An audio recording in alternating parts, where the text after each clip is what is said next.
Good afternoon and welcome to the June 8th Oklahoma City Planning Commission meeting. If you have pagers, cell phones, or similar devices, if you would silence those now, we would appreciate it. And with that, the first order of business is to receive the May 25th minutes. We are 5. Okay, we have a motion and a second to receive the minutes May 25th. Cast your votes. And, well, you can still vote. Doesn't matter. You vote. Right, okay. There we are. Thank you. Next, continuance requests. Aubrey? Yes, we have several uncontested continuance requests on your agenda. Item B14 for case C6895 to continue to June 22nd. In fact, all of these will be continued to June 22nd. Also, item B15 for case SPUD 981. Item B16 for SPUD 983. Item B17 for C6879. And item B18 for C6892. Anyone here today to address us on any of the cases just read? I'm sorry, I was fumbling with my papers. We did include 14. 14, 15, 16, 17, and 18 to June 22nd. I'll take a motion, Commissioners. I'll move that we continue the items read. Second. We have a motion and a second to approve the continuances. Cast your votes. And that's approved. We also received 2 new requests for continuance for item B10 for case PC 10498 to defer to June 22nd, and item B12 for case PUD 1645 also to June 22nd. Same question. Anyone come today to address us on item 10 or 12 on our agenda? I Move for continuance. Second. Okay, we have a motion and a second to continue items 10 and 12. Cast your votes. And those are approved. Are there any continuance requests from the public today? If not, we'll go to the consent docket. Okay, there are 6 items on the consent docket. For the record, item 1 is C6900, the final plat of Raywood Manor, Phase 3. Item 2 is for ABC 887 for an ABC2 overlay of PUD 78B. Item 3 is C6901, a replat of Brookstone Ridge, Phase 2. Item 4 is C6903, the final plat of Brookstone Ridge, Phase 3. Item 5 is PC 10500 to rezone 15125 North Council Road from AA to R1.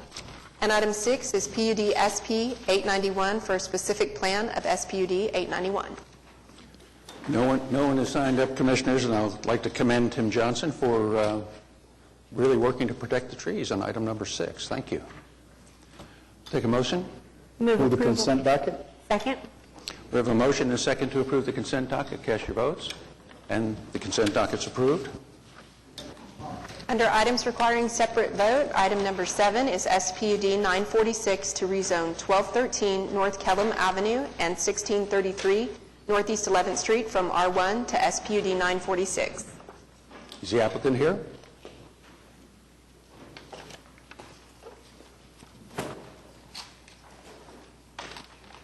What's your name and address for the record, please? Yeah, Ron Walters, 8501 South Walker, Oklahoma City. And just briefly tell us what your plan is. Will do. I'm excited that I'm first on the docket here. Usually I'm back there in the cheap seats. Well, you didn't have to walk very far this time.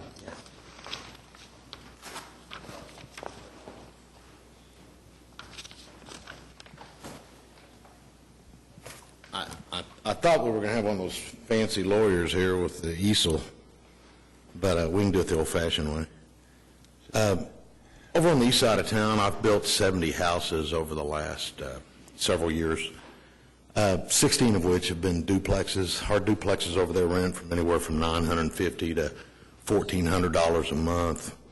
As time went on, we started running out of lots in the JFK area there on 4th and Martin Luther King. We started looking to move north.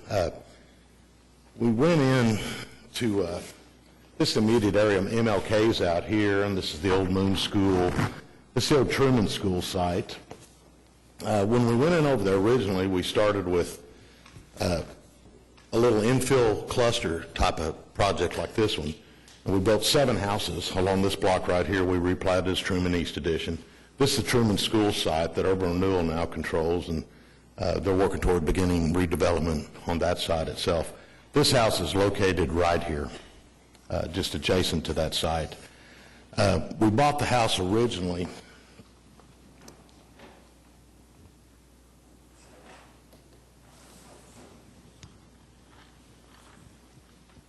I paid $7,000 for it. This was on the docket with 2 other projects we had 5-6 months ago. One of them was a $5 million mini storage, and the other one a $23 million senior living project at Westbury. And I had this one on there with it. And I had some concerns coming from the neighbors, and frankly, it just blindsided me. And I was too busy with the other projects to frankly address this one. And so I went back and addressed it. In the meantime, I'd set up my construction loan and have all my financing in place, did everything. I went ahead and started the work on the first 2 houses, which is the 2 front houses, one of which was the existing house that we bought to remodel and fix up, and then the little guest house behind it. And that's what you see here today, the house and the guest house. They're nearing completion. So.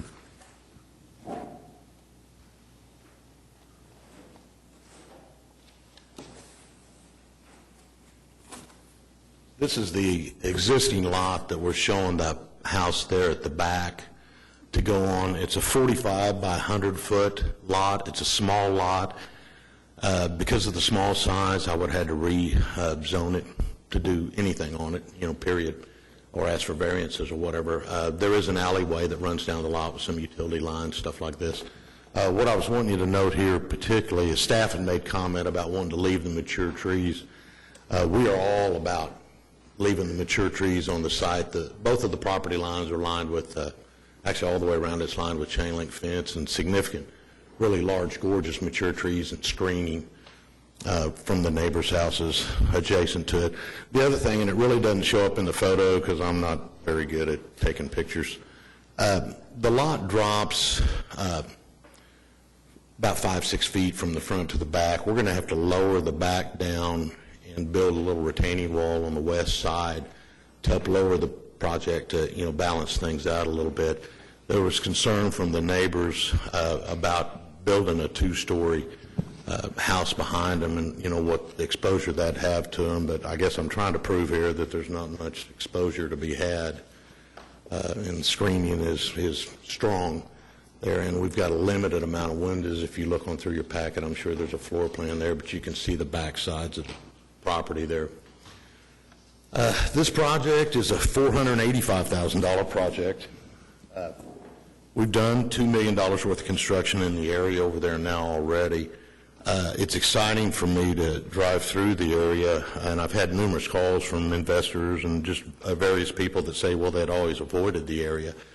But after they saw what we were doing on the Truman site, they've started buying houses. So it seems like every time I go over there and turn down another street, there's some construction going on. And so I think, and I compliment the city with that. They put some money into the development side. Urban Renewal did, not Urban Renewal, but we used some home funds to develop that Truman East site to get that 7 original houses kicked off in there. All those houses are built now and all sold, and I've actually got another one right across the street, a 1,400 square foot house that's on the market for $170,000. So we're starting to see some life come back into the area. Like I said, one of the concerns from the neighbors was putting more rentals in the area. We've had a huge success down on 8th and MLK with the duplexes we had there. About half of my tenants are medical students, and the other half are local people. Like I said, they go from $950 up to $1,450 a month. This project here will, if it leases entirely, will lease from $950 to $1,350. The original concept was to build the house, have a guest house behind it. We all know, about putting aged parents, having them live with you, that type of stuff. Myself, praise God, I have no more teenagers at home. If I had that house, my teenagers would be living in the back. But we think there's a market there for this, for somebody to buy the house, live in the front house. It's 1,240 square feet, and they could either rent out the back houses or do whatever else they want with them. I think most of my concern with the neighbors has been architectural consistency in the area. I don't have the history of that area in general is not the real estate, it's the people.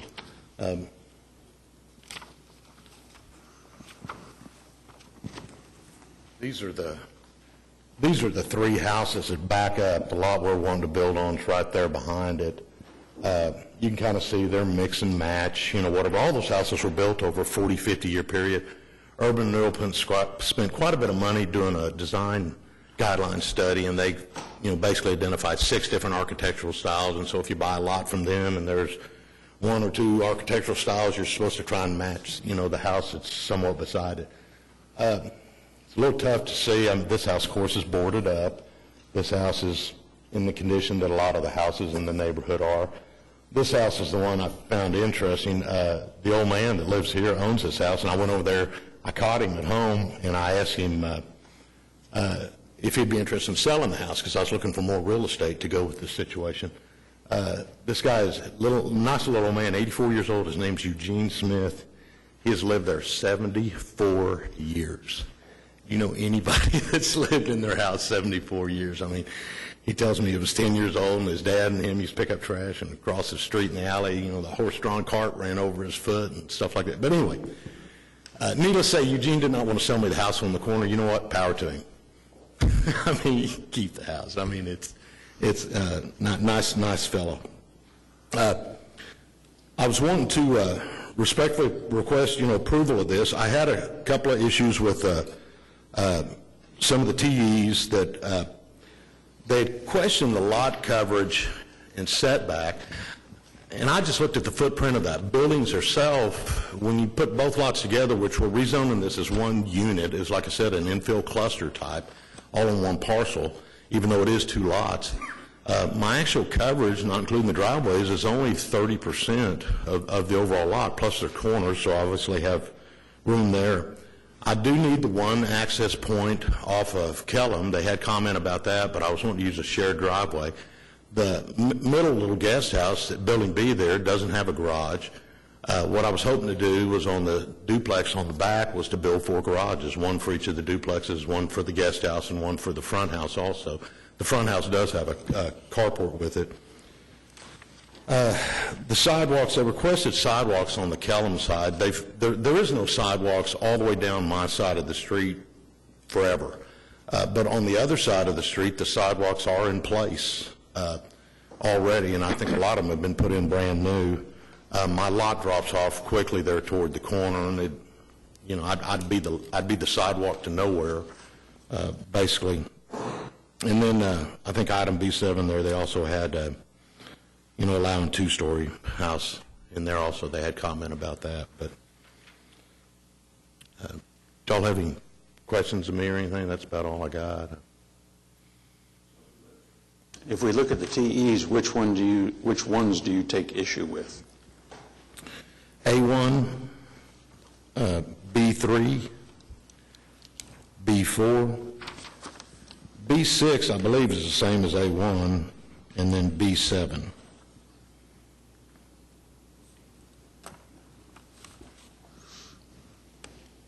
Any comments, commissioners? I understood that before you came in that you were agreeable to the TEs. That apparently was not correct.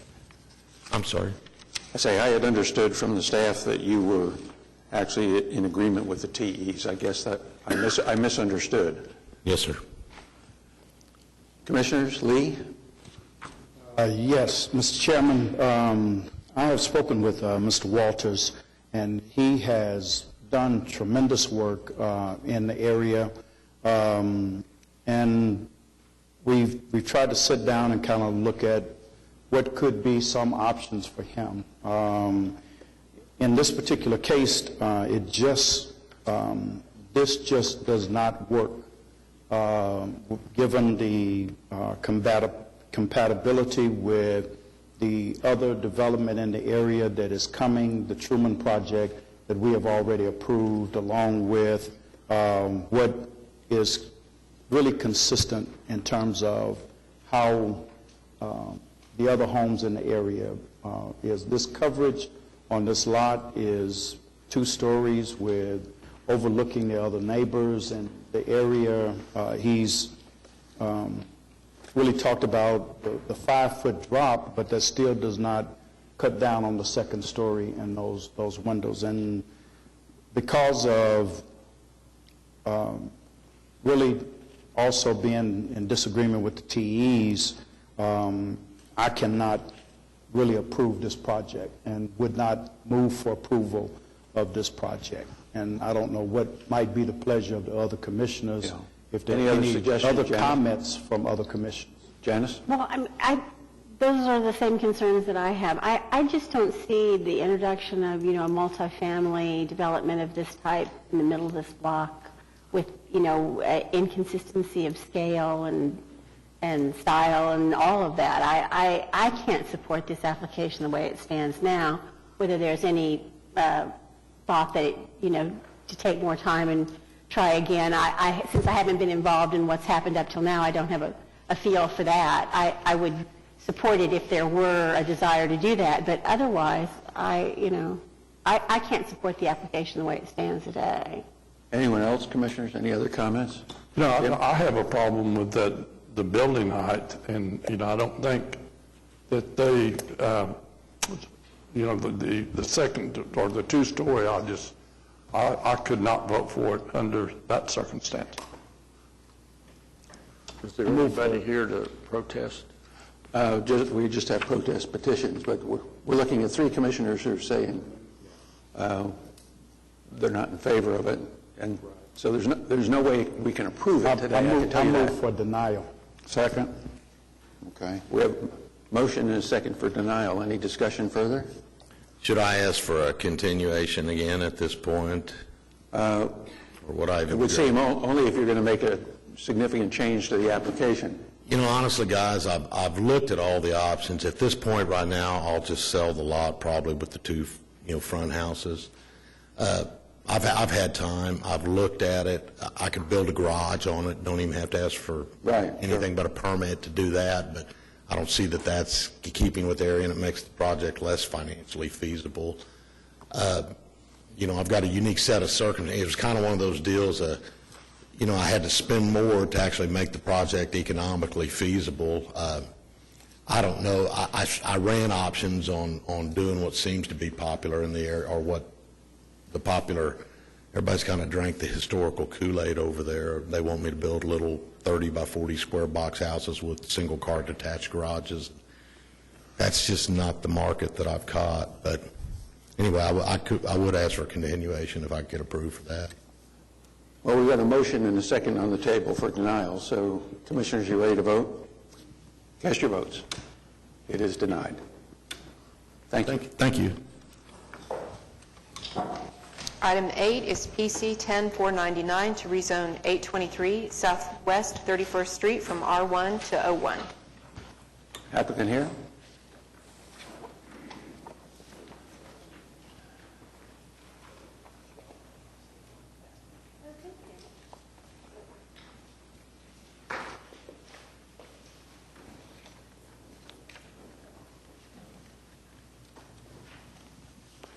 If you would, give us your name and address for the record. Sorry. Good afternoon. My name is Brett Merritt. My address is 211 North Robinson, and I'm here on behalf of Harvest Bank in support of its application to rezone the northeast corner of Southwest 31st and Southwestern from single-family residential to limited office. Harvest, not only as a bank, but also as a corporate citizen in the Oklahoma City community, seeks to provide a more efficient branch location for its clients on the south side of Oklahoma City. As you'll see on the second map in your packet there are currently no Harvest branches north of I-240, south of I-40, between I-35 and I-44. This leaves a significant void for Harvest customers. By adding a branch at this location, this local branch will provide neighborhood banking services for its customers in the area who currently have a nearly 15-minute drive to their local branch. This development will be consistent with development already in the area, especially considering the commercial nature of 29th Street and the adjacent Western Street. Currently, most of the lot that's proposed to be developed is vacant, so the new branch will provide the desired infill development serving as a buffer and helping bridge the residential area and the commercial area to the south and the east. So residential to the south and the east, commercial to the north and the west. This is consistent with the O1 zoning classification. The homes that are on the property are currently not full-time residential. The owners are there part-time, not there the other part. In fact, they've already contracted to sell the land to Arvest, which will hopefully close in an expedited fashion, pending your approval here today. We respectfully request that, consistent with the staff report, the Commission approve Arvest's requests. Thank you. Quick question. You own the lot to the west as well, the hard corner? It's under contract with these. Where there's no, Go ahead. the vacant lot on the corner? Yes, sir, that's under contract. All of it's under contract. Okay. Do you own the property to the north? No, So all ma'am. the way to 30th Street? No, ma'am. What's under contract is the lots on the top depiction and the vacant to the west, so the corner there, Western and 31st. So just draw a line on the north line of the piece they're rezoning today and take it out to Western, and that's the site for the bank branch. No one has signed up, I have a Commissioner. comment. Why aren't you required to put a sidewalk on Southwest 31st Street in front of your bank? I think the comprehensive plan anticipates sidewalks being built, and you don't have a sidewalk in front of your bank. There's not, are you discussing the depiction or the plans? Pardon me? Are you discussing the depiction or the plans? Well, the application, you don't have sidewalks being built on Southwest 31st Street. And if I could, for specific development questions, I've got Steve Turner here to discuss specific development questions. He's the facility manager for the area, so if I could pass the I podium. guess, would you agree to put a sidewalk in front of your bank? And again, Huh? Okay, well, that should be part of this application. They're required by ordinance, JJ, are they not? They're only required by ordinance. If there's an existing sidewalk there now, they would have to maintain it or replace it. This is a local street. The sidewalk is required along Western. Yeah, so there will be a sidewalk in front of this bank? Yes. If they choose to place one there, but it's not required. as the staff report notes, if there was a sidewalk on 31st Street already leading to that lot, the staff report mentions that it would have to be added, but the staff report notes that it does not currently exist. Okay. But as Steve All mentioned, right, well, when we we're put good the sidewalk. with that, right? Okay. Mr. Chairman, you said there's no No one signed up. Make a motion to approve the application With the addition of the sidewalk. with addition of the sidewalk. Second. Oh, we don't need it for that, do we? Okay. We can't condition the sidewalk. They can agree to do it, but we can't compel it on just a straight rezoning. As long as you'll agree to do it, I'll still approve the motion. Okay. I still second it. Okay, we have a motion and a second to approve item 8. Cast your votes. That's approved. Thank you all. Item 9 is ABC 881 for an ABC2 overlay of the C3 district and CBO district at 3515 North Classen Boulevard. The applicant here?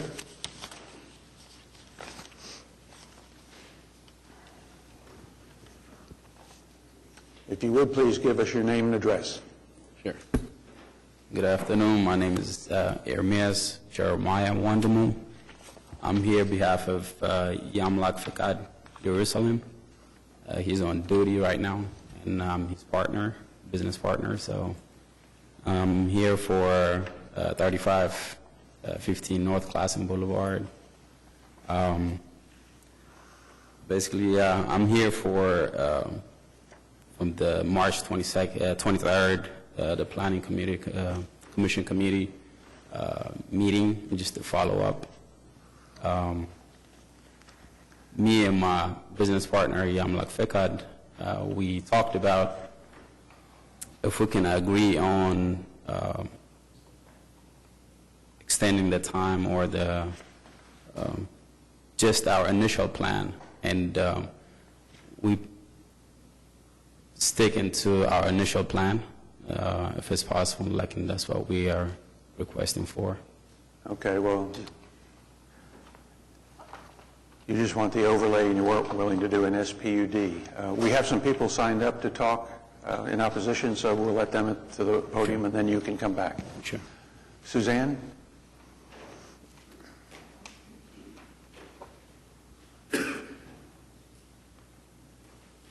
I'm Suzanne Broadbent. I live at 3625 North McKinley, just about 2 blocks from the proposed overlay.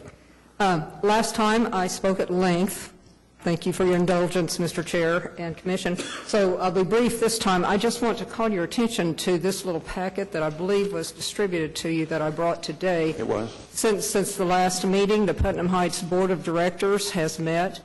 We have 22 members, nearly all of them were there, and passed this resolution to oppose the application. And essentially, it just sets out most of our points about the parking, the noise. It actually suggests that it's going to be more of a bar than a restaurant. And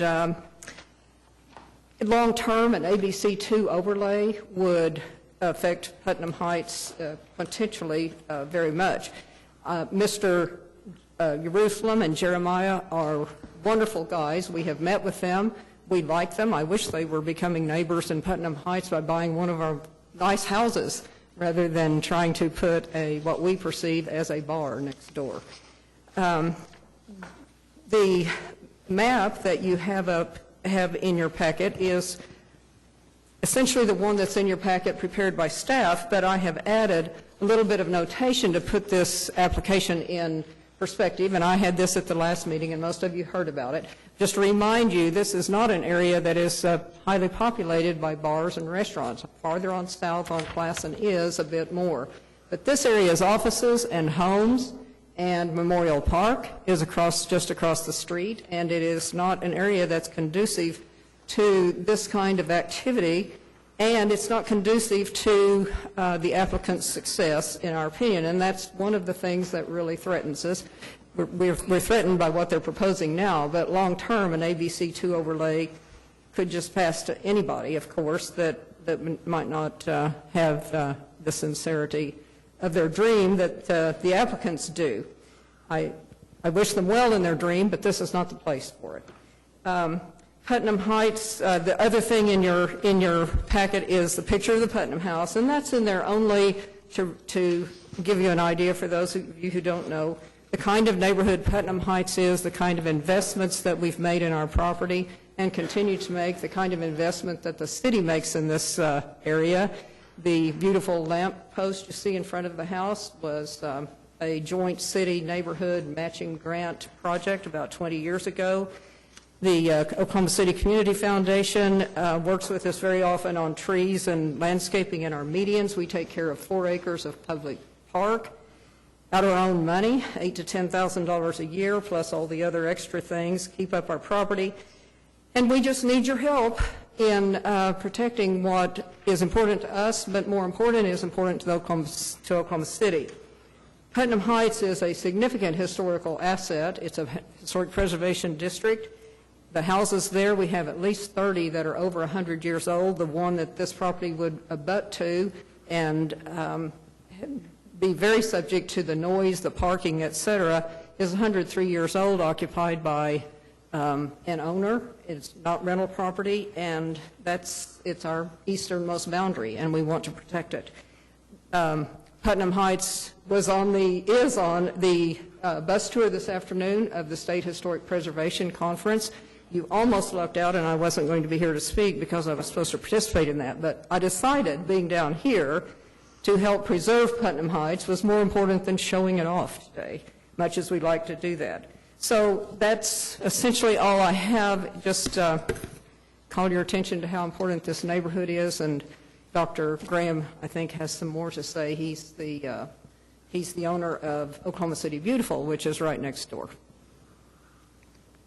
Any questions of Ms. Broadbent, Commissioners? Okay. Dr. Graham?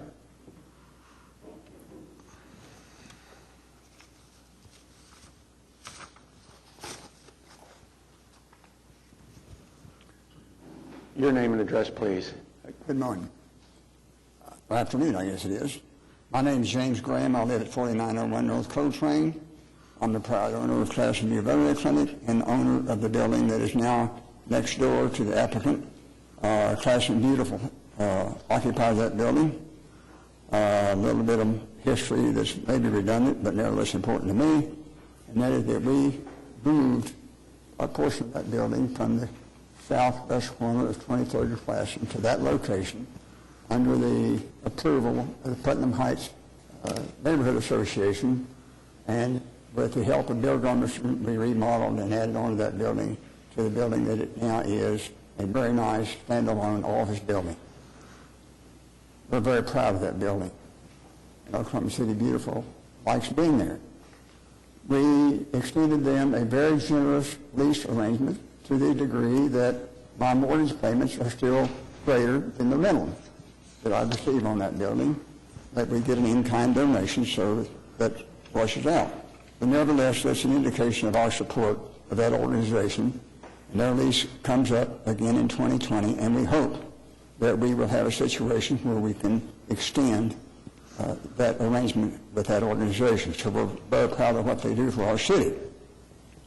I'm going to bore you again with some numbers that I presented to you at the last meeting, and that according to the individuals who are making the application, they expect to see 25 people a day, and if we assume 6 days a week, that's 150 people a week, 600 people a month, and by his own words, they expected that the average bar restaurant patron spends $45 a visit for liquor and $25 a visit for food.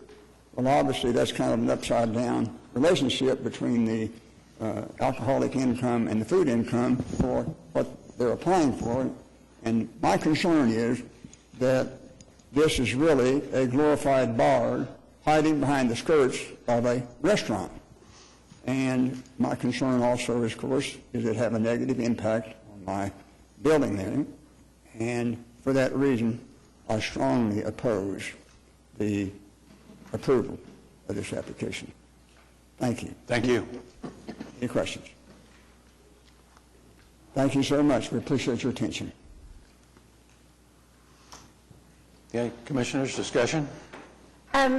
Commissioners, as you'll recall, when this came to us, the concerns that are expressed, and again here today very succinctly, kind of fall into the category of, is this a bar, is this a restaurant, how is it going to operate? And of course the impacts of that distinction are significant, especially in those wards where, there's commercial development that's just slapped up against residential development, especially where that residential is, of an historic nature. The city has a lot of investment in its historic neighborhoods and in preserving, their fragile balance between thriving commercial areas and those traditional neighborhoods. Because of the difference between a straight ABC and an SPUD and the ability to control hours through one and not the other, we asked the applicant to consider sort of embodying what he was telling us he wanted to do with the property, which was operate a restaurant, into the application for rezoning so that an SPUD would control those hours. There are not a lot of restaurants in Oklahoma City that are open until 2 a.m., 6 or 7 nights a week or whatever it is that they're allowed to be. But in the end, they were not willing to do that, and because of that, I cannot support this application. So I'm going to move for denial unless somebody else has something they want to say. Any other discussion before we get a second? Second. Okay. We have a motion and a second to deny item 9. Cast your votes. That is denied. Thank you. 10 is continued. Item 10 is continued. Item 11 is PUD 1638 to rezone 5903 South Independence from PUD 562 and AE2 to PUD 1638.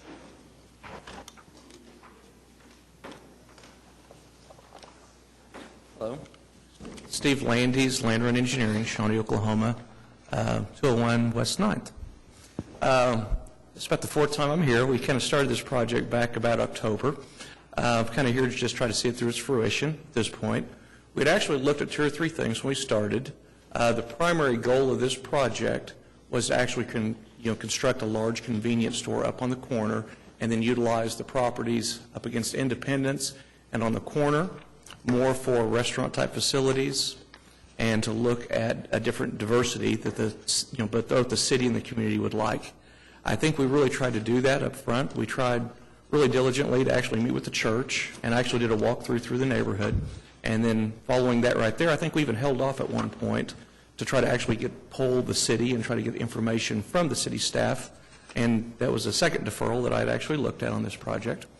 Then during the following meeting, actually, we'd gotten basically not a complaint, but somebody had actually came in and talked about it. Following that meeting, we actually had a neighborhood meeting that Ms. Powers, attended. It was a great, actually I think we got a lot resolved and discussed right there. Part of the original idea that was actually kind of discussed and brought up through working with Chamber and other people was the idea of looking at hotels that would actually almost try to break the highway and the highway traffic off of the residential neighborhood behind. I thought we could actually work with that up front in a way much like Scenic River overlay in the river, trying to keep everything pushed out towards the front. And neighbors in that area said no, they weren't interested in that, but instead they kind of were more interested in food services and those kind of items like that. So we adjusted our PUD to include that. Through this whole process, basically our client is primarily interested in doing large convenience stores. His large convenience store is very much like an On-Q, 7-Eleven, that type of facility, but in this area, as more of a smaller independent type, there's a requirement or he needs to pick up a certain volume with diesel sales. And the reason this site looked potentially attractive to him was the fact that we are a certain distance from the stockyards and a certain distance from the fairgrounds, and we believe that we could use the southern entrance coming from that as a way to pick up those sales.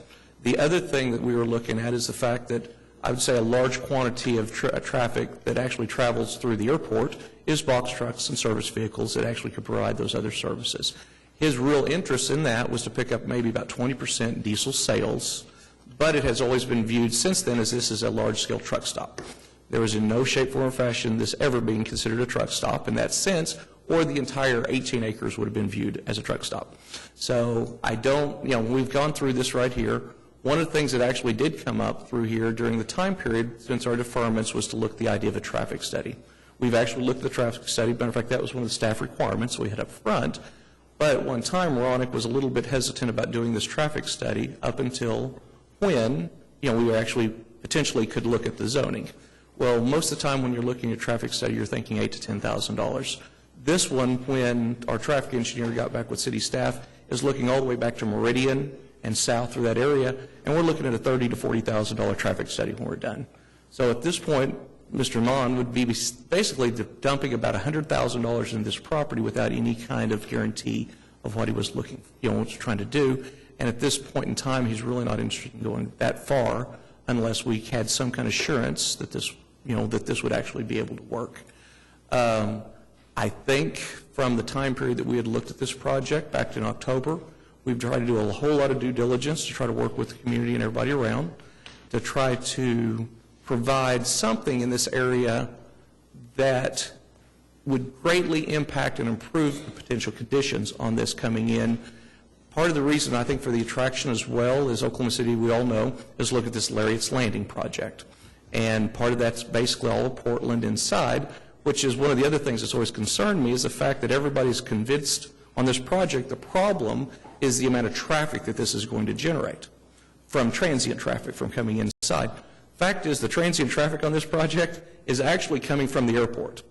90% of the traffic that's coming through here is associated with the airport traffic and not from this neighborhood area. The small amount that I believe that our client will generate from this will be minuscule compared to what's actually generated through the airport and airport authority. But with that said, that's still just part of the conditions in the area. We believe that if we did that traffic study, the data that came up, because we feel 100% that we'd complete that traffic study if need, upon approval, we would do anything that was necessary by the city and through the city to actually do the improvements on what was needed. Other than that, we really believe that this is a good project. I think part of the problem with the idea of doing all this is this area, right now, it's a little bit of a risk area because this is not like you're actually doing a new big development right in the middle of something that's already been proven. This is a kind of a lower area that's ready and kind of in the need of redevelopment. And so that was kind of what I think the objective was to do on this. I think, in my personal opinion, as large as this parcel was in this type of an area, if even just the large convenience store stood on its own, would be considered. What we would have really found out already is that on cue, those companies like that would have actually already tried to snatch this property up and put it on the corner. So therefore, our client needs something and a little bit of a relief to be able to compete. I think there's been some concerns associated with that. Actually, at this point, like I said, I'd just like to see it through fruition, and he's ready to, one way or another, hopefully see a vote and try to at least make a decision on one way to move forward or to drop this and start looking at other areas.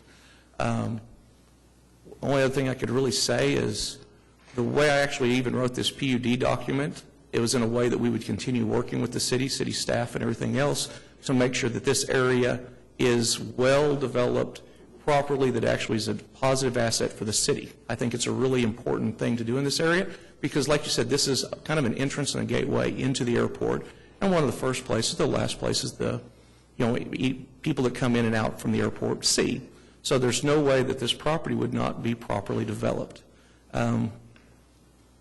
With that said, answer any kind of questions, and hopefully we can get a vote and move from there.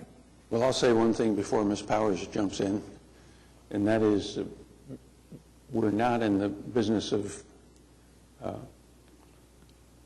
sending signals or giving approval on a project which would then encourage you to go out and do something which provides us data later. We're used to having the data come to us and have it all in front of us to consider a case. So that's simply not the role of the Planning Commission. We don't do that. We haven't done it. Okay. So, I mean, whether this project is developed or not is your client's decision. Sure. Oh, yeah. And we're not in a position to say, well, okay, well, if we do this, you'll do that. If we do this, if you'll do that. That's just not what we do. So I just wanted to make that clear, sure. And then Ms. Powers can address whatever she wishes. Commissioners, you'll recall that I jumped in the big middle of this when there was not a Board 3 Planning Commissioner to dive in. And I must admit that my view from all that I have learned and the back and forth of it has not changed in its essentials, which is that this is not a proper location for a truck stop. Now, whether or not it is a truck stop is a matter of some debate, but it is by definition of the applicant a location where they want to service large, including semi-tractor trailer kind of trucks. And the only use unit in the municipal code for that is a truck stop. So, how many pumps you have and that sort of thing you can control, but it is a truck stop as far as we're concerned. Whether it's like another truck stop that you picture in your mind or not would be in the planning. Part of our problem here is it's kind of a cart before the horse. They're wanting some, strong signals that they're going to get the approval for what they want before they do the work to actually plan the property. This is, 18 plus acres of property at a, high profile location. It needs to be dealt with carefully. It needs to be thought through. And that's not happening. And since I've been working, and that may be even too strong a word, since I've been communicating or trying to communicate with the applicant back and forth on it, nothing's really happened.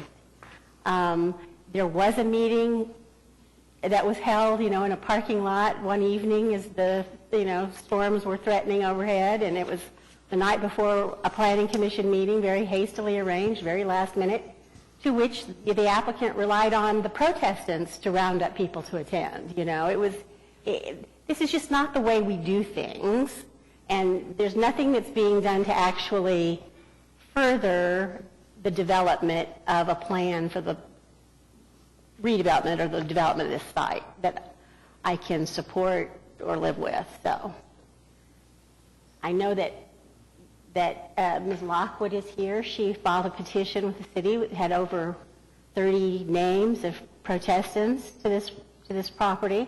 She was able to get people to come to the door and sign her petition, even though the applicant was not able to, get people to come and talk to him about what they wanted to see down here. So if nobody else has anything else they want to say, I'll move for denial. Commissioners, discussion? I have a couple questions. One of which, what is a commercial lodging? The commercial lodging? Yeah, it says that the following uses would permit lodging accommodations, commercial. That was the part that I think that was removed later. The commercial lodging was actually the hotels for Track 3 that we were looking at actually breaking out on that side. Okay. We made the modification of that Track 3 area to only be restaurants. Per that meeting, like I said, on that meeting, I kind of apologize. We tried to do it a week earlier, and we're trying to find a location. The problem in that area, as far as a place to meet, there's nothing. We did actually spend a week going door to door and did not have any protests, which is why we brought this forward. Originally, I actually told our client that this was a waste of time even going forward. This was when we started October, unless the church was on board in the neighborhood. And so we did through basically the 3 blocks you can see on the picture up there, we walked those portions of the neighborhood. One of the things during our meeting we had, we actually determined that what we did was at the wrong time. I'm not sure what would be a right time. There happens not be an HOA in that area. So what we did, we walked through that neighborhood. If we were walked through it at 9 or 10 o'clock at night, it probably would have gotten, we would have had police called on us, I have a feeling, in that area. Okay, so a lodging is taken out, is that correct? Yes. Yeah. Yes, that's correct. Okay, the next question I have is related to the traffic study. Yes, sir. I think it needs to happen before we approve anything. And it has to include Department of Transportation, and has to include the airport and the city. I concur it needs to happen. The only problem I have is I have a client that's already dumped a certain amount of money in this project, and his opinion at this point is this is a sinking boat.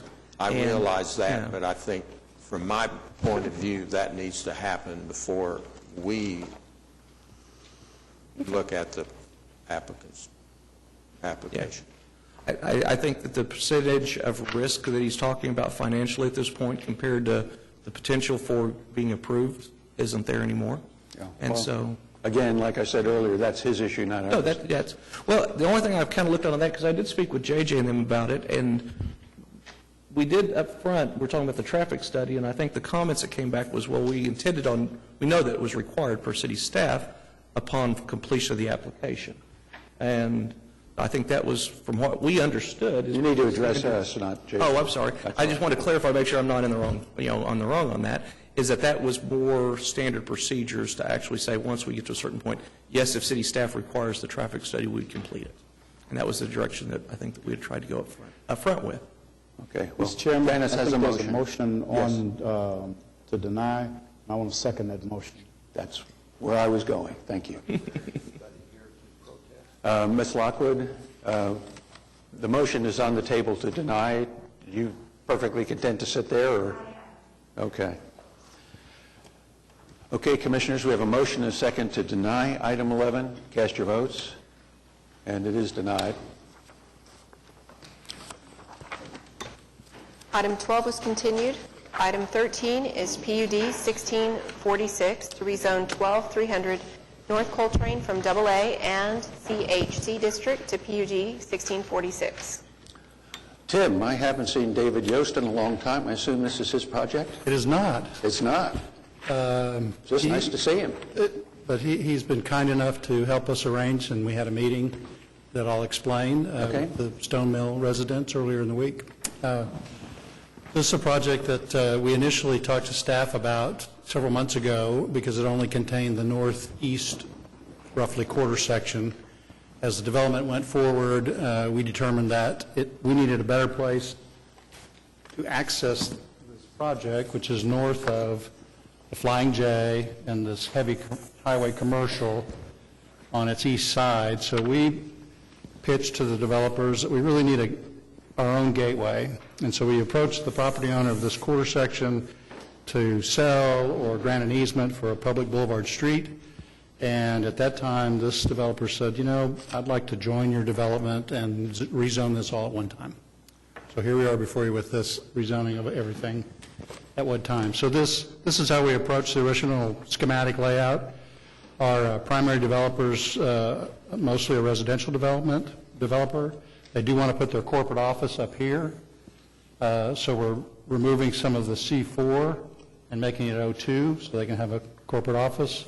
The existing, I said C4, I'm sorry, commercial highway, will remain along the frontage of the highway. We are reducing that with the center tract, which is a multifamily tract, single-family clustered, single-family detached, which would be limited to only 30 lots accessing Coltrane.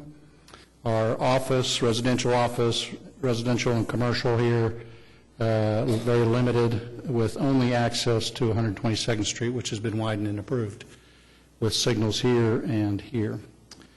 So that's the general pitch. What Mark has handed out is some changes that came about through a series of late-in-the-game meetings. We were able to finally meet with the staff, the director and staff late last week on Friday when the staff reports were going out. Staff did make some valuable recommendations that we took to heart and included in the plan. That's the revisions in the plans you have. Subsequent to that, as I mentioned, Mr. Yost was kind enough to help coordinate a meeting with the residents of Stone Mill.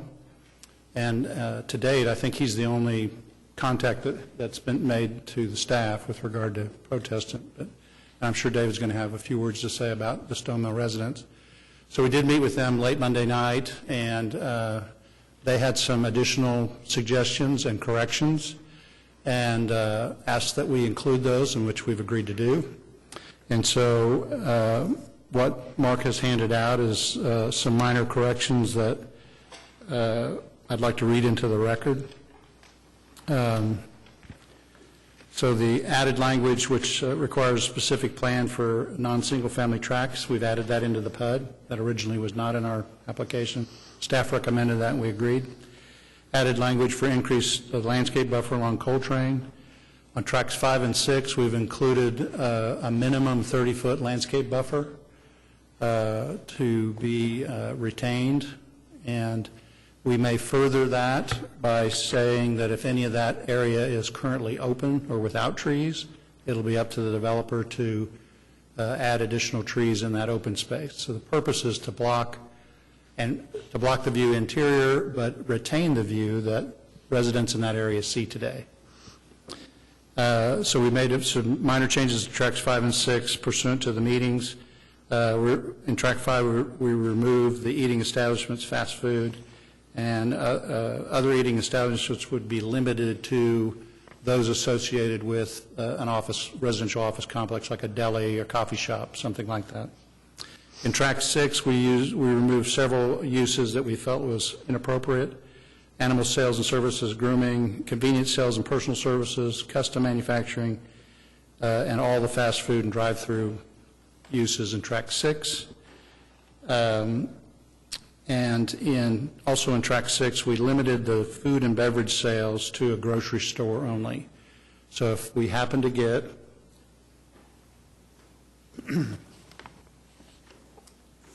a grocery user that would like to be in this track 6, then we'd allow the limited alcohol sales. So in other words, we don't want a liquor store, but if it's a grocery store, we're okay with allowing them to sell alcohol. So this plan is attached to what you have. You show that you can see the break in the traffic, allowing these 30 lots to exit out onto Coltrane. This would all have exits out on 122nd Street. Our main boulevard entrance serving this. We want to develop a frontage road perspective for the commercial. That commercial properties has a value, but you can't get to it today. And that's what we're going to try and create, is a frontage road access. We feel that, one of the major things the staff wanted to talk about was the tree preservation. This is in an area, according to the OKC plan, that requires tree preservation, but it also is in an area under the OKC plan that requires a denser development. So what we've agreed to do by clustering the houses as you see them, clustering the offices and the higher intensity uses here to create this buffer surrounding, is that we are specifying that we will have at least 30% tree, maintaining 30% of the trees, which I think it's conservative. We'll probably end up maintaining more than that. This site has about 80 foot of fall across it, so developing these areas will be benefited by the tree buffers to allow us to break grade. The utilities department has agreed to allow us to put in a lift station to bring full sewer and water service to the site, so it'll be fully served by city utilities. One last thing on the uses. One of the things that Mr. Yost had brought up to me was the concern in the residential office uses is we have to keep in there some personal commercial type uses to allow like an eye doctor to sell his eyeglasses. So I agreed to work with the staff on some language before, assuming this gets approved, that before we go to council, that we can agree with the staff that that's something that the 8th floor or the building permit department can make their way through on permitting an optometrist that sells glasses or a dentist that sells dentures, those types of commercial sales related to an office use. Tim, let me stop you there. Yep. This is a point that was kind of popping up for me. So in Tract 5, one of the uses that's allowed is retail sales and services general, and it's so wide open. Right. So this is where you're talking Correct. about working with staff to either make them accessory to office uses or to limit them in some other way. Correct. Because I mean, retail sales in general is Right. like, It is not our intent to make that a commercial corner. Okay. It is a residential style office with the uses that may require, that personal sales and service to be part of their function. Okay. And so if it's just wording like ancillary to an office use, we can add that. And so staff is fully budgeting that, right? At last, signage, all the signs on the project over the overall project would be 8-foot monument signs, with the exception of the PUD asked for 4 signs to be 20 feet, monument signs. We've reduced that down to 3, proposing to have 2 on 122nd Street and 1 at the highway where the O2 office use is, so it can be seen from the ramp on the Kilpatrick. So we asked for 20-foot in those 3 locations, limited to those 3 locations. And part of that is when you're saving trees, we do have a lot of sign competition here. There's a lot of big signs in this area on the C and the CH tracks. We're not trying to compete with those, but we do want signs that can be seen. Development signs, if you're going to save trees, you've got to have signs that at least stand out from the trees and don't get lost in the trees. So our developer had asked that we get at least 3 that could be at least 20 feet high for that purpose. Tim, where would they be again? At the 2 entrances on 122nd Street, and then there would be 1 located up in the O2 tract on the far northeast corner, where the Near the ramp, in other words. yeah, right in here where the corporate office would be. So Okay. people driving by there would see, oh, there they are, but you can't get to them until you get off the freeway. Yeah, your only access is south and west. Is that correct? Correct. That's correct. Okay. But even though you want them taller, you're not necessarily asking for bigger. No, in fact, they're only 100 square feet. Okay, Lee? Tim, let me be clear. On the 122nd Street, how large are the signs on 122nd? We're asking for 2 signs to be 20 feet high at those 2 access points that are shown on that map. Okay.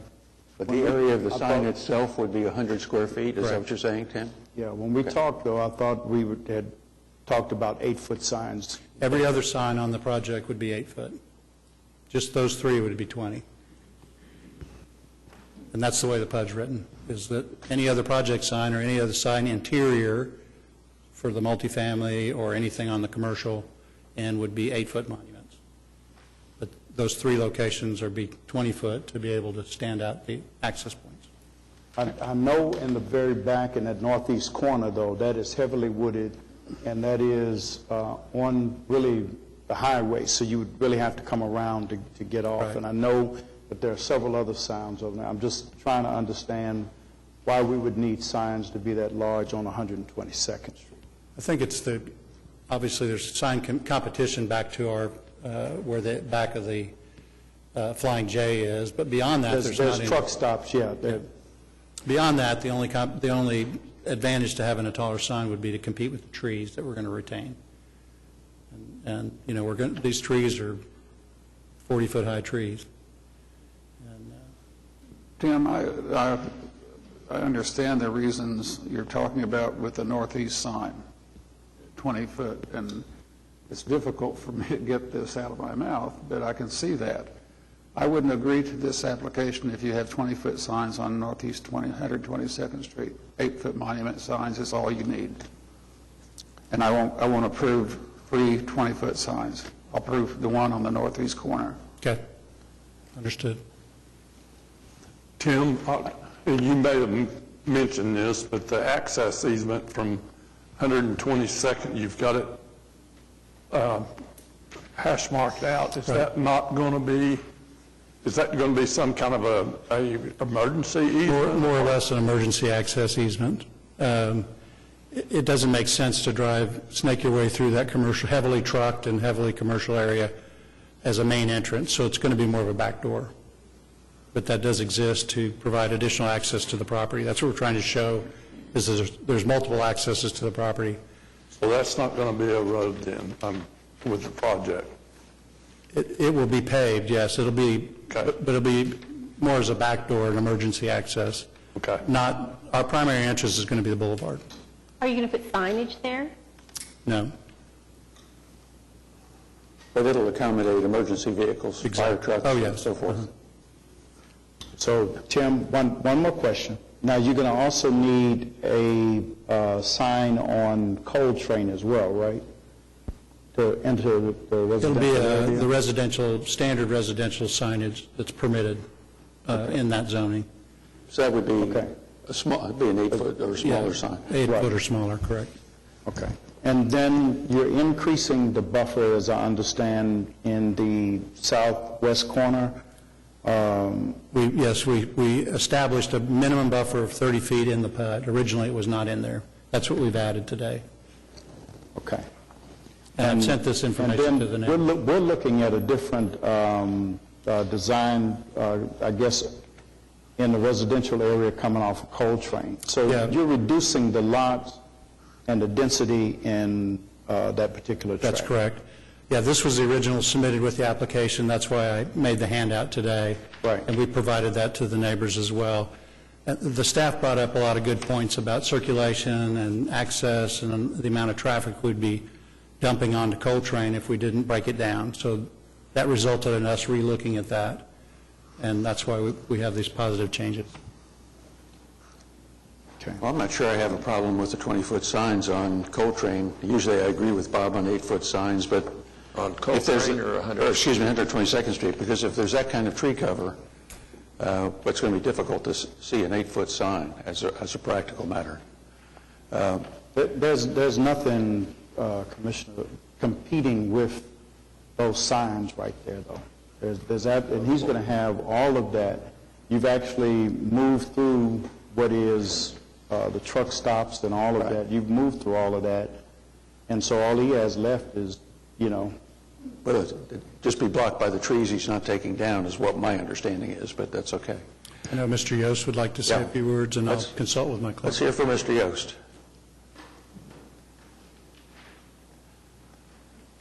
Appreciate you coming down from my last meeting, David. David Yost, 9901 Hidden Hollow Lane. It's nice to see all of you. I don't see you much anymore. I can't speak for all our Stone Mill residents, of course, but we've had extensive discussions. We've had a lot of contact through the phone calls and emails, and I think you could summarize it by saying that the real concern is that we, as much as possible, maintain the natural look of the tree cover as much as we possibly can along both Coltrane and to the extent possible along 122nd Street. And Tim has agreed that there will be a buffer of 30 feet along Coltrane, going north from the corner of 122nd and Coltrane. It's been cleared, I don't know how far back, maybe 60 to 80 feet. There would have to be some new planting at that point going north on Coltrane to have any kind of a vegetative buffer. Once you get past that, going north, it's very heavily wooded, close to the street. It shouldn't be difficult there at all. And with one entrance off of Coltrane at the north end of that project, it wouldn't have a drastic appearance effect from the corner. We'd love to retain the bucolic nature of that whole area, but we know that's not going to happen, and it certainly upholds a person's right to develop their property as long as it's done with respect and as much as possible recognition that that has been a natural, well-preserved area for a long time, and that's what we're certainly going to hope for, and from what Tim has told us, what we're going to expect. So that's really the comments that I would have. Well, thanks for coming down and sharing. Well, thank you. Commissioners? Tim, about how many units are going to be in that section, the R2 section? The multifamily section, we've capped that at 15 units per acre, and it's just under 20 acres, but you take off 30% for tree savings. We're going to be in the 250 range, maybe. I'm still a little bit concerned with that access easement. Is that going to be paved, or is it going to be gravel? Or most of it's paved today. It's the main drive into the Flying J. Okay, but it's going to be like a crash gate? No, it may not be. It could be just an open drive that's not advertised as a front door. Okay, so it will be. And the advantage of it is it goes to a signalized intersection. Okay, thank you. Yeah. Okay, Commissioners, any other discussion?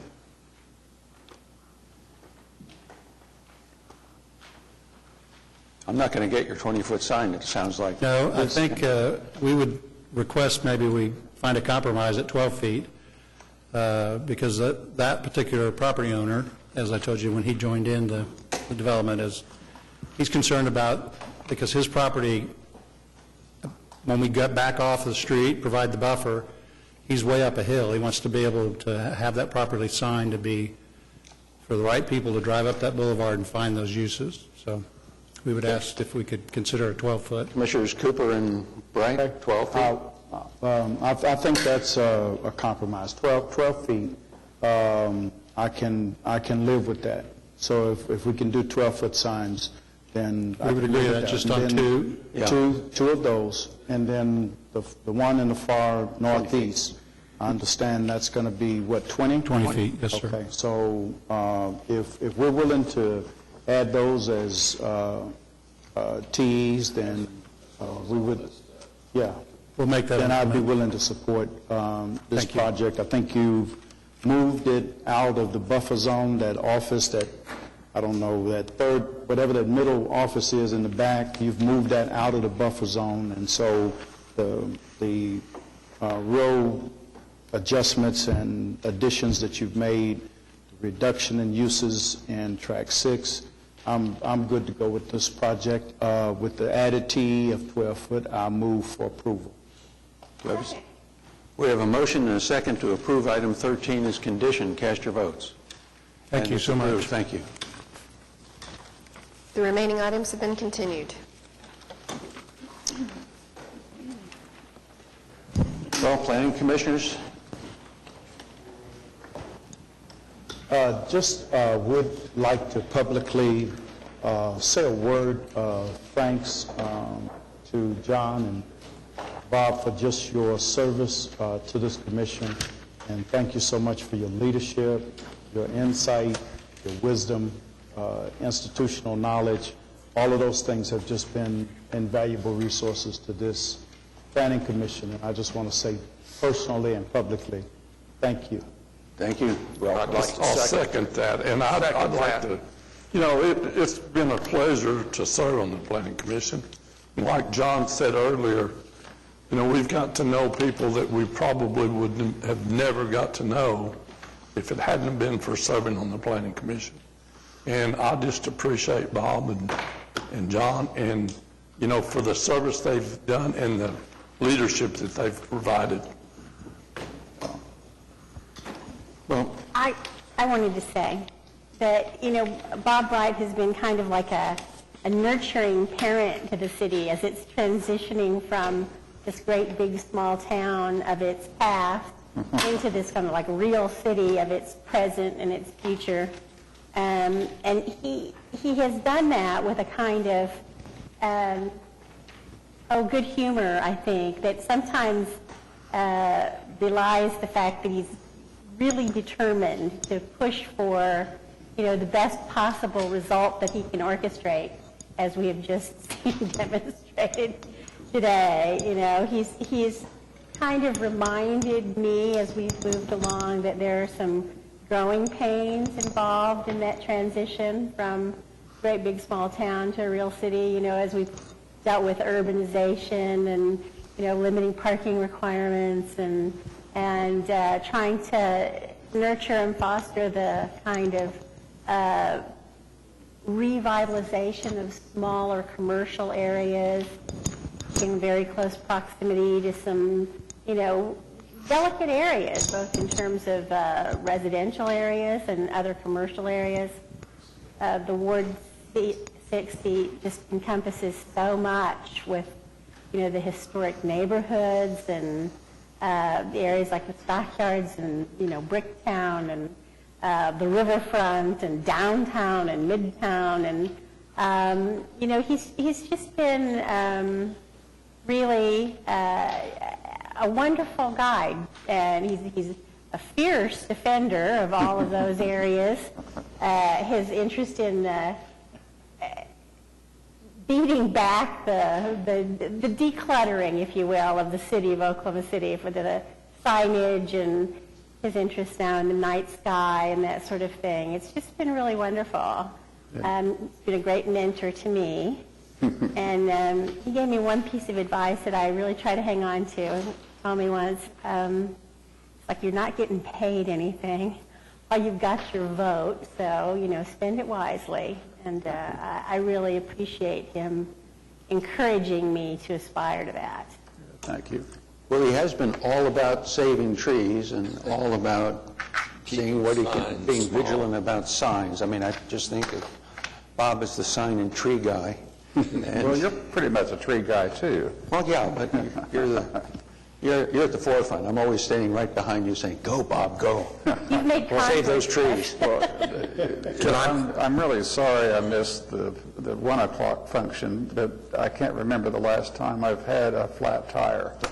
It was like bang, bang, bang. But at any rate, what I would have said had I been there, I'm going to say now, just like Jim said, it's been a real privilege to serve on this planning commission with former members, current members, with the guidance of 3 planning directors, John Dugan, Russell Klaus, and Aubrey. And particularly I want to talk about, or say something about, the staff. The staff that has been helping me along from the time I joined this planning commission until today.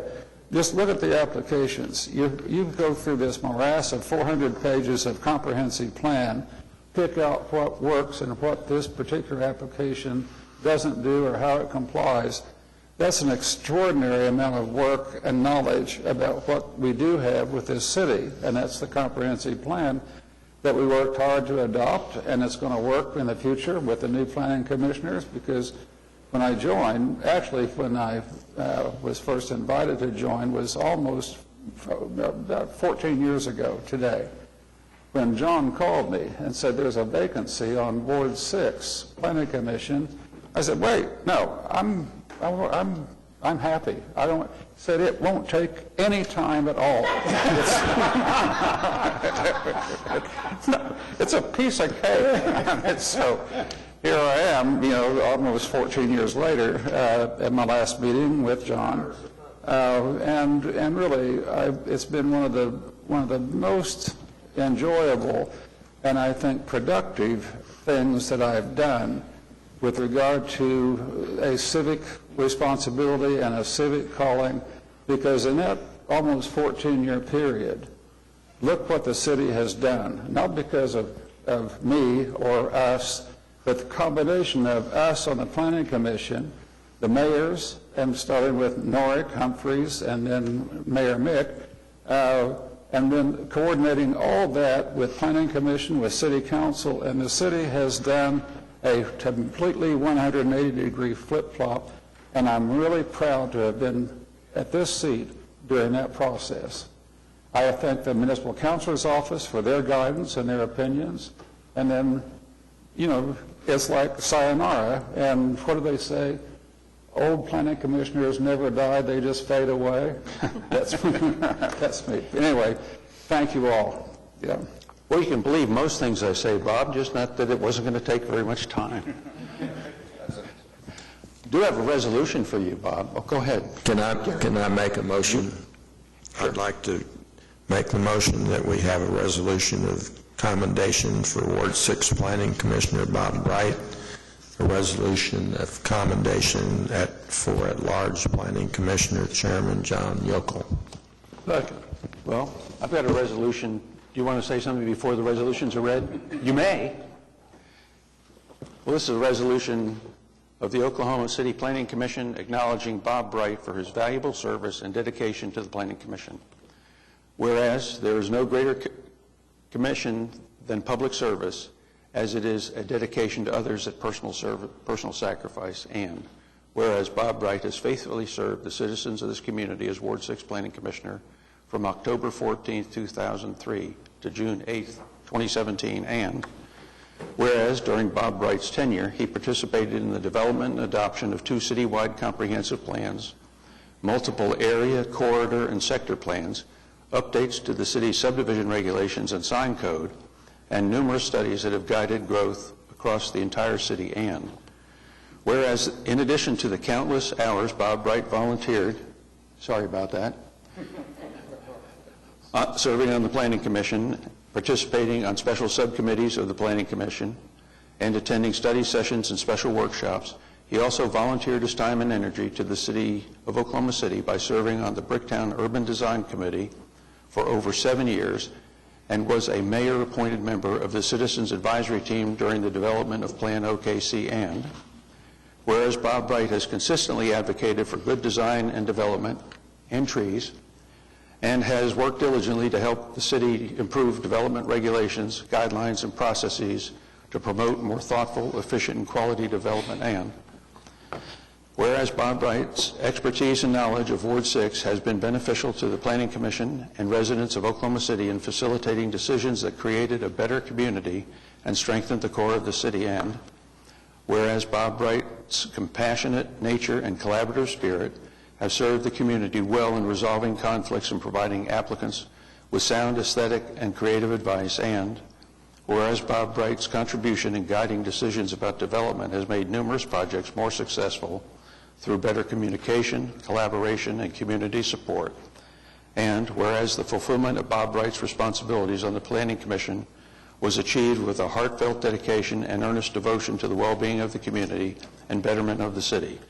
Now, therefore, be it resolved by the Planning Commission of the City of Oklahoma City that they do hereby thank and commend Bob Bright for his outstanding years of dedicated service to Ward 6 and the city of Oklahoma City, and wish them the very best.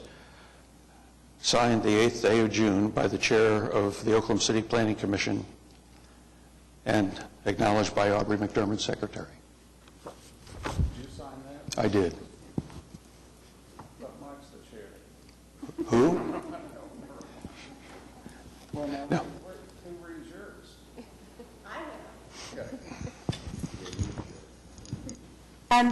Before I do that, I have something that I want to say. So should I say it before or after? Which should I do? Tell me, somebody. Before. Before, okay. I might read part of this because I'm afraid I might sniffle if I don't. It's kind of hard to know where to start with John. He's not a hometown boy. He wasn't born and raised here. But when he adopted us, he really dove in head first. He's given of his time and energy in so many ways to so many causes and organizations over the years. But the theme that runs through it all is an impressive dedication to ditch digging work day in and day out, of making the world a better place, meets bloom where you're planted, meets charity starts at home, meets if you want something done, ask a busy person. He's not content to complain or criticize. He's rolled up his sleeves and pitched in. It's certainly no coincidence that he ends up in charge of virtually every endeavor he undertakes. There are just some people who take leadership in their stride, and John is certainly one of those people. For us, he's been a steady hand on the tiller.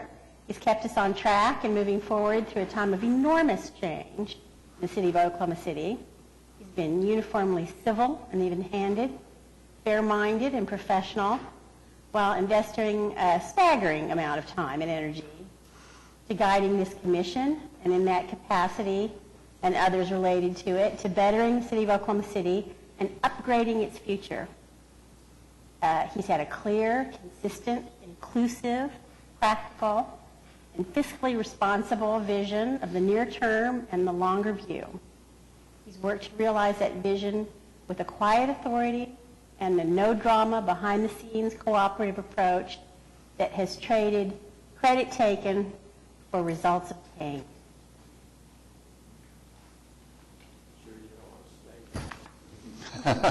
He's been our institutional memory, our captain, the glue that holds us together.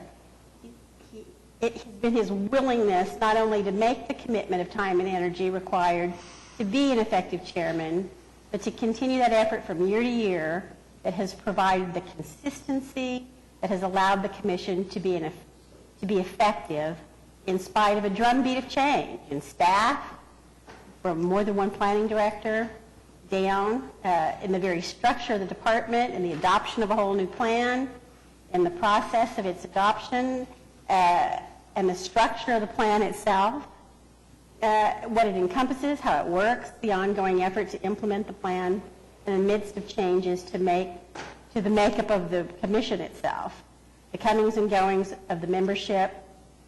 He's been our constant throughout that change.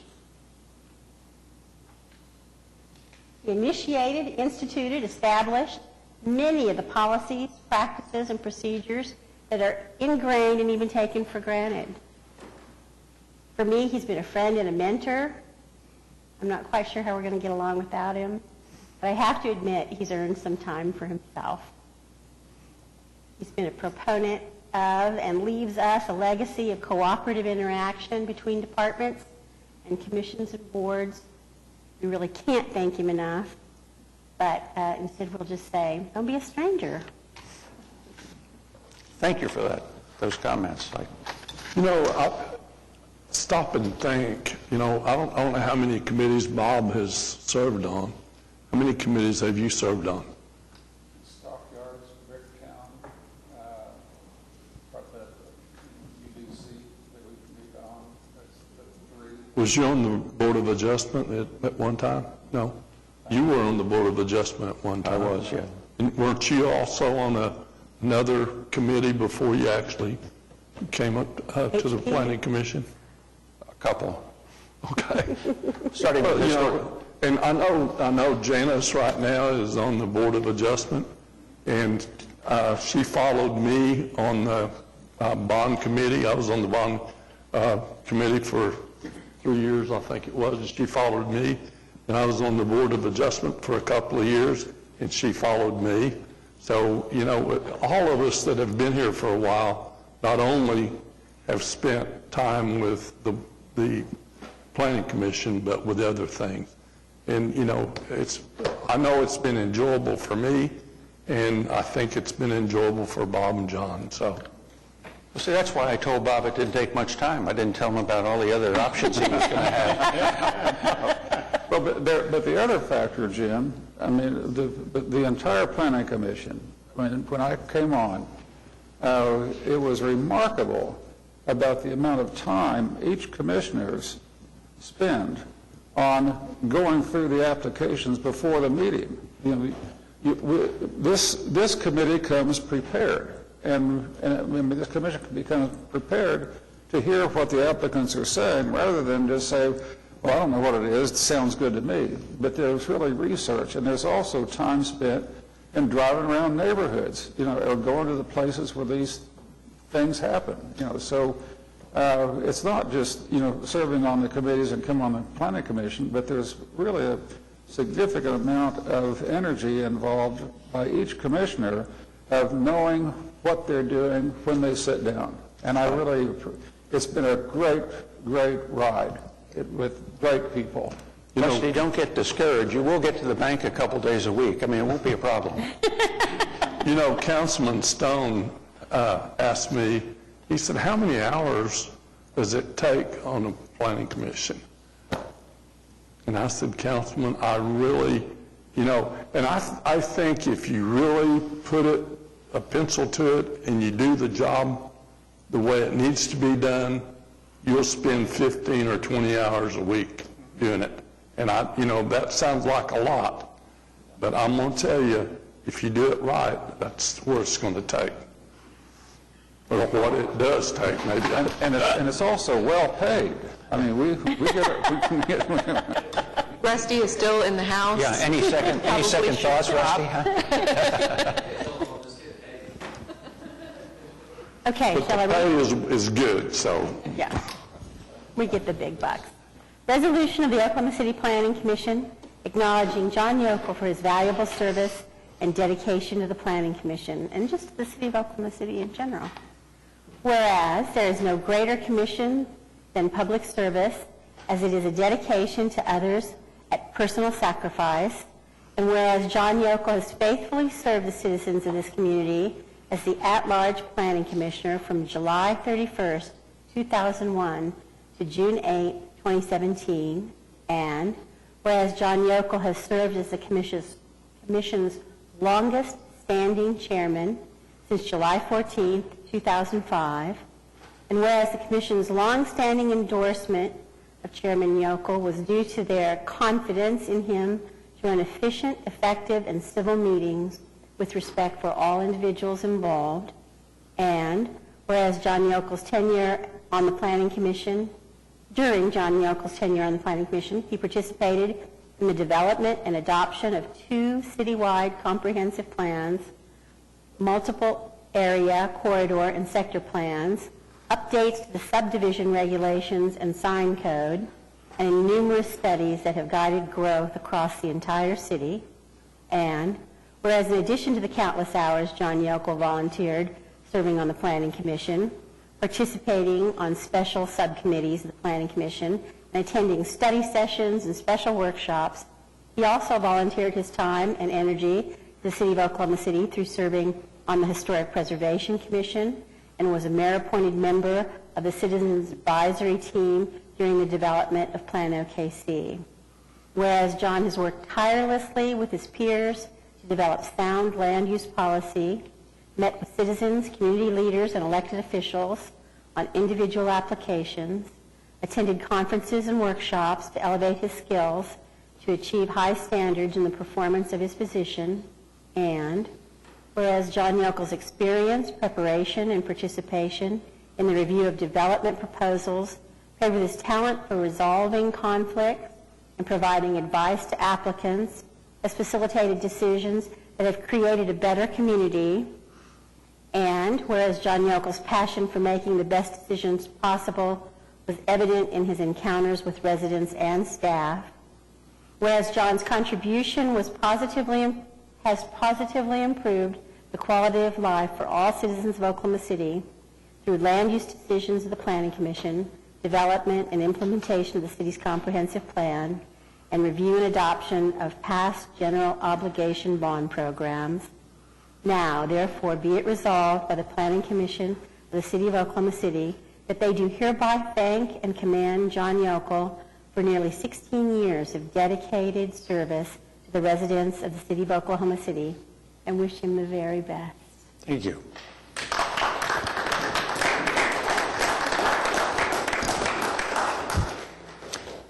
Well, it's been a privilege, Commissioners, staff, planning directors, all three. As I said earlier in the pre-meeting, I've met and made a lot of friends that I never would have encountered in any other activity. It's been a privilege serving the citizens, which is the Planning Commission's job. We are a creature of the state. We have responsibilities for certain things that we do ourselves. We have responsibility to the City Council for land use recommendations. I do have a suggestion for commissioners going forward, and that is to take out the master plan, go through it, find 2 or 3 things that you as an individual really care about that's contained in that plan, and become a champion for those issues. Persuade your fellow commissioners that what you believe to be important really is. See if you can advance those things. Help the staff get some really significant things out of the new plan.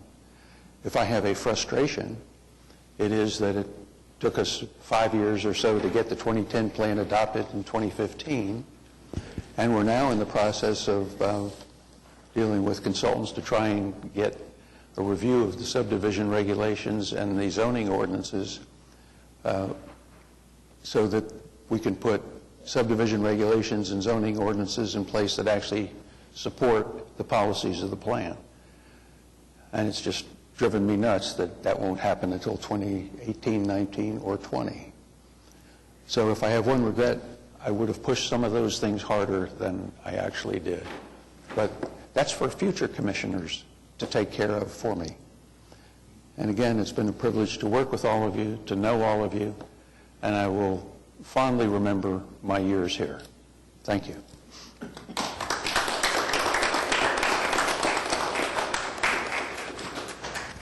I don't think I can beat any of the comments that any of you have made, but Bob wasn't here for the pre-meeting, and there was one thing I did want to say, in that John and Bob have been on the Planning Commission about as long as I've been working with the city, the past 17 years.